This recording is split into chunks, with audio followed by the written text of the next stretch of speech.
আলহামদুলিল্লাহি রাব্বিল আলামিন ওয়াসসালাতু ওয়াসসালামু আলা সাইয়্যিদিল মুরসালিন ওয়া আলা আলিহি ওয়া আসহাবিহি আজমাইন।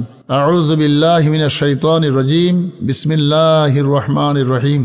ইন্না আউলিয়া আল্লাহি লা খাউফুন আলাইহিম ওয়া লা হুম ইয়াহজানুন। সাদাকাল্লাহুল আযীম। বহু বুজুর্গানের দ্বীনদের কথা আমরা শুনি, আউলিয়ায়ে কামিলিন যারা, আল্লাহর ওলি মাহবুব বান্দা যারা, তাদের কথা আমরা বিভিন্ন মিলাদ মাহফিলে ওলামাদের কাছ থেকে শুনে থাকি। আজকে আমি এমন একজন বুজুর্গ লোকের ইতিহাস আপনাদেরকে সামনে তুলে ধরবো। আশা রাখবো যে আপনার এটা জানবার পরে তার এবং আমি গুনাহগারের জন্য আপনার দোয়া করতে ইচ্ছে হবে যে একটা অজানা তথ্য জানলাম, এবং একজন এরকম মহামানব আমাদের কাছাকাছি আছেন তার থেকে অধিকাংশ মানুষ অপরিচিত হয়ে আছে। সেই ভাবনা ভেবে আমি ফুরফুরার প্রতিষ্ঠাতা সৈয়দ হোসেন বুখারী গাজী রহমতুল্লাহ আলাইহের সুযোগ্য বংশধর হযরত পীর আল্লামা সৈয়দ মনসুর হোসেন রহমাতুল্লাহ আলাইহে তার জীবনে দুটো চারটে কথা, যেহেতু তিনি দীর্ঘদিন ধরে বেশ লম্বা সময় ধরে কয়েক বছর আমাদের বাড়িতে বাৎসরিক ইসালের সওয়াবে আসতেন বলেই তার সম্পর্কে আমার কিছু কথা বলতে আমি মনের কাছে ইচ্ছা প্রকাশ করেছি, তাই আপনাদের সামনে তুলে ধরছি।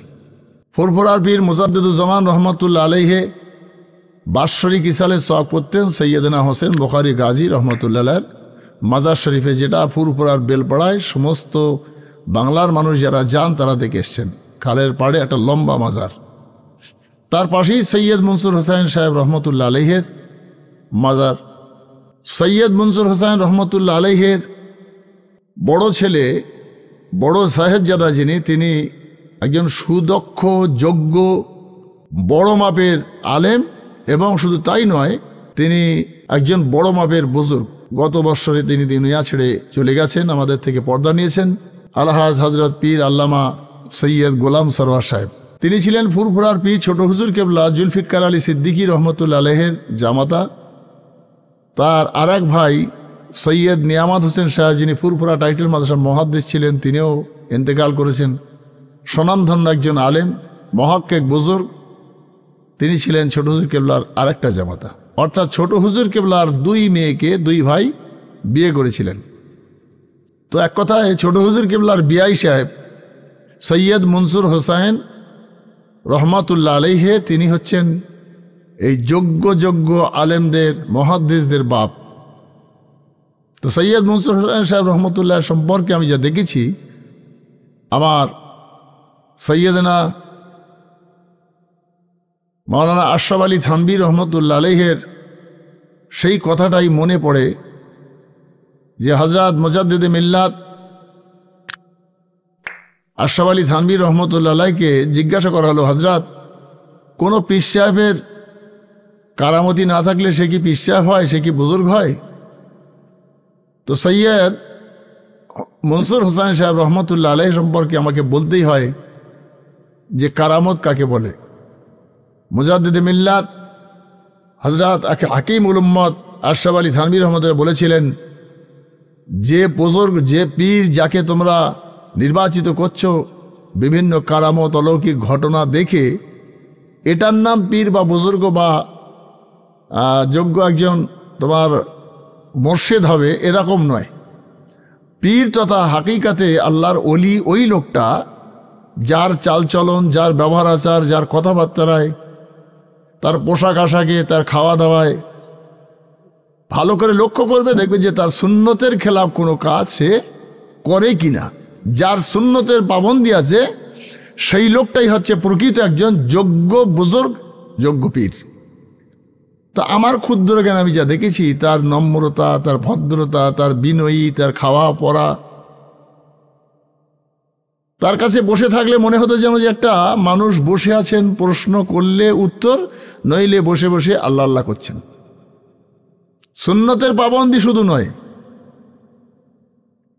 মানে রুক্ষ মেজাজ নয়, লোভ লালসা নয়, অর্থের পিছনে ছুটতে হবে এরকম ভাবনাই তার ভিতরে কোনোদিন দেখিনি।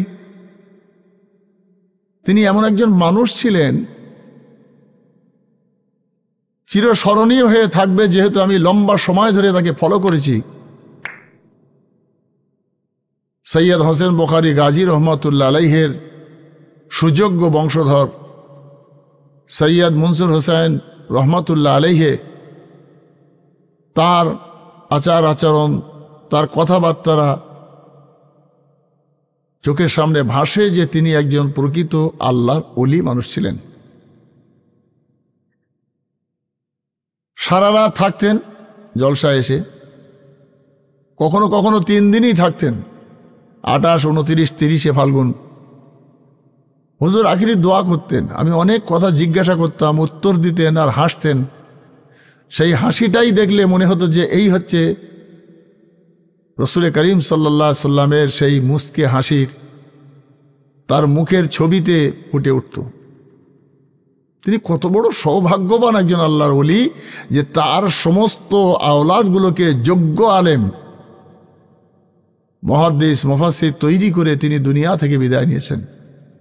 নওয়ারাল্লাহু মারকাদা, আল্লাহ তার কবরকে নূর দিয়ে ভরে দিক।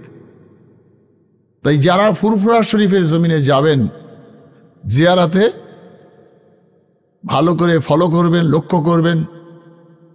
ঢুকবার সাথে সাথেই দেখবেন ডান দিকে সৈয়দ মনসুর হোসেন সাহেব রহমতুল্লাহ আলাইহির মাজার, আর বাম দিকটায় বড় লম্বা মাজার হচ্ছেন যিনি ফুরফুরার প্রতিষ্ঠাতা হযরত সৈয়দ হোসেন বুখারী গাজী রহমতুল্লাহ আলাইহ। লম্বা ইতিহাস সবাই জানি আমরা যে ফুরফুরা শরীফের নাম হলো বালিয়া বাসন্তী।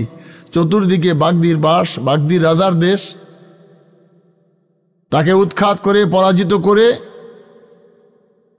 ইসলামের বাতি জ্বালিয়ে সেখানে তার 4 জন যোগ্য শিষ্য তারা শহীদ হয়ে 4 শহীদ হয়ে শুয়ে আছেন।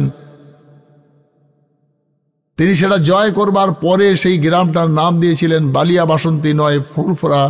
সেই ফারফারাকে কাটছাট করে বর্তমানে সেই জায়গাটার নাম হলো ফুরফুরা শরীফ। দাদা হুজুর কেবলার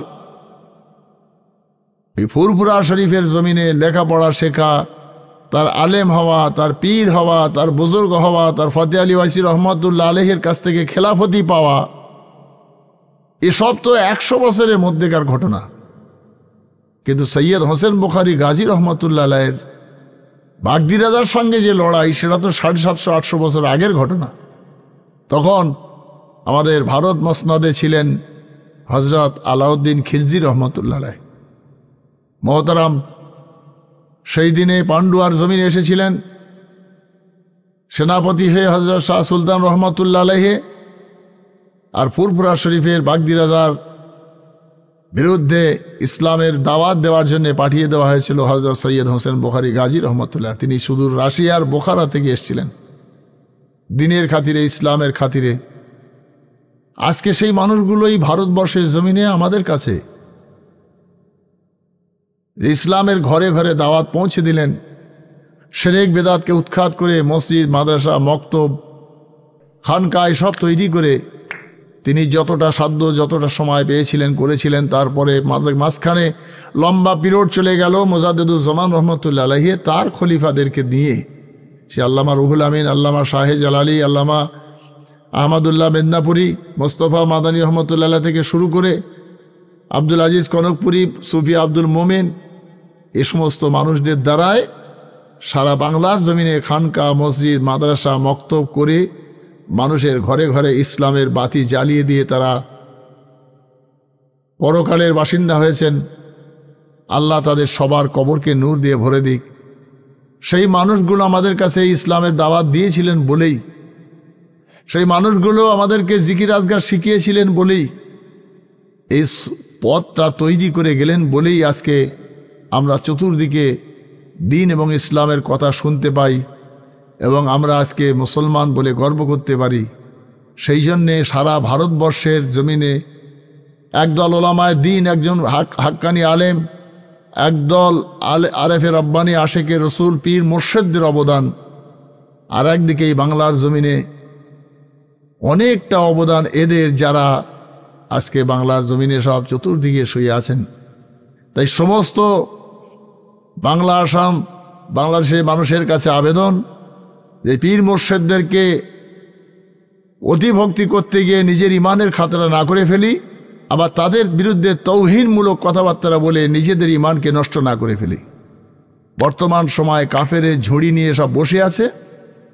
এ কাফের, ও কাফের, ও জেনাখোর, ও ব্যভিচারী, বিভিন্ন মতাদর্শে বিভিন্নভাবে কৌশল করে একজনকে ছোট করা, নিজেকে বড় হওয়া, এসব ভাবনা আমাদের ভিতরে যাদের ভিতরে তৈরি হয়েছে, আমি তাদের সবার কাছে করজোড়ে নিবেদন করব, সাধারণ আম মানুষ, ওলামায়ে দ্বীনদেরকে, বক্তাদেরকে, আলেমদেরকে, পীর মোর্শেদদেরকে যে সম্মান শ্রদ্ধার সঙ্গে দেখেন, সেই জায়গাটায় ভাঁটা ফেলে দিয়ে নিজের আখের গোছাতে গিয়ে দেশের মানুষের আকীদা ঈমানকে নষ্ট না করার জন্য অনুরোধ রাখব।